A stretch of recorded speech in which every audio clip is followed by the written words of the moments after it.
Со Богородица стоиме под крстот.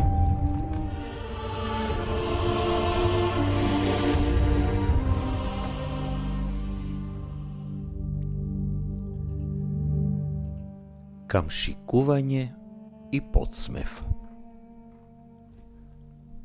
Тогаш им го пушти варава Исуса, откако го бичуваа, го предаде да биде распнат. Потоа управниковите војници го зедоа Исуса во судницата и ја собраа целата чета околу него, па откако го сооблекоа, му облекоа багреница.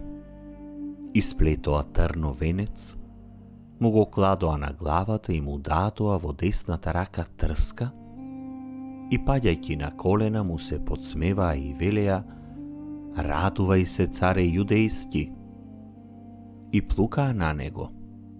И како ја зедоа трската, го удираа по главата. А кога го исмееја, му ја сооблекоа багреницата, му ги облекоа неговите алишта и го поведоа на распнување. Додека го камшикуваа Исуса на столбот, го кронисаа со трње и војниците го исмејувале. Мајка Марија, со мајчинска интуиција, знаела дека нејзиниот син страда неизмерно. Го поднесуваше секој камшик, го почувствува секој трн и го слушаше секој гнасен збор што го извикуваше нејзиното драгоцено дете.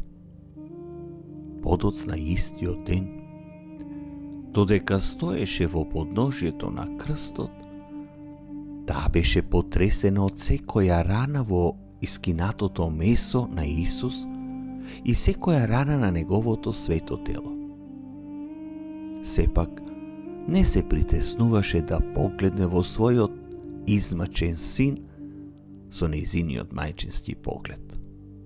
Сакаше да ги види последиците од бруталноста што Исус храбро ја поднесуваше. Додека размислуваше за трновиот венец поставен на неговата крвава глава, таа виде вистинска круна на благодат и милосрдие. Како е можно мајка да гледа таква суровост кон сопственото дете и да не биде исполнета со омраза? Како да не падне во очај и да не чувствува дека е поразена, уништена? Одговорот е едноставен. Оваа мајка, Богородица, видела се и доживеала се преку Исиното безгрешно срце. Нејзината љубов кон нејзиниот син била толку длабока што се прелевала во животите на оние што го тепале и му се подсмевале. Љубовта беше единствената опција наспроти големата омраза. Таа можеше да понуди само милост, додека таа и нејзиниот син ја прима омразата и насилството. Сето тоа зло се филтрирало низ нејзиното безгрешно срце, додека не се рафинирало и излеало како милост. Во нашите собствени животи, едно од најболните искуства што можеме да ги поднесеме е исмејувањето од други. Да ти се смеат, да те третираат со презир, да те исмејуваат и игнорираат, е навистина болно. Нормално е да сакате да возвратите, но мора и да настојуваме да ја наследуваме мирната љубов во срцето на нашата блажена мајка, никогаш не возвраќајќи на омразата со омраза, на злото со зло и на навредата со навреда. Размислете денес на чувствата, мислите, на внатрешните искуства на Богородица, додека таа беше сведок на болното камшикување и исмејување на нејзиниот син. навлезете во изворот на безгрешната љубов што течеше од нејзиното срце, гаснејќи го искушението за омраза.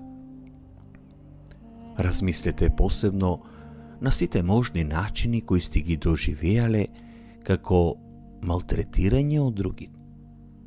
Знај дека и нашата блажена мајка стои покрај тој твој крст, без разлика дали си бил малтретиран или самиот си малтретирал некој друг, гледајќи го сето она што го чувствуваш и доживуваш. Таа стои покрај тебе со мајчинска љубов, нејзиното срце се прелева во твоето. Моја безгрешна мајко, ти благодарам што исто така си и моја мајка, верна и полна со љубов. Додека ги доживувам крстовите на мојот собствен живот, знам дека си тука, стоиш покрај мене, ја гледаш и ја чувствуваш секоја моја рана. Ти благодарам за твојата љубов и грижа за мене, твоето чедо. Помогни ми да бидам отворен за преголемата љубов во твоето срце, за да стане таа љубов моја надеж и сила. Мој камшикуван и смејуван Исусе, иако покриен со рани и обкружен со подсмев, ти никогаш не се препушти на омраза. Твоето совршено прифаќање на ова мачење го претвори гревот во благодат. Излеја таа благодат врз мене, драг Господи. Помогни ми да ти се обратам во моите моменти на неволја. Пресвета Богородице, моли се за нас. Исусе, верувам во Тебе.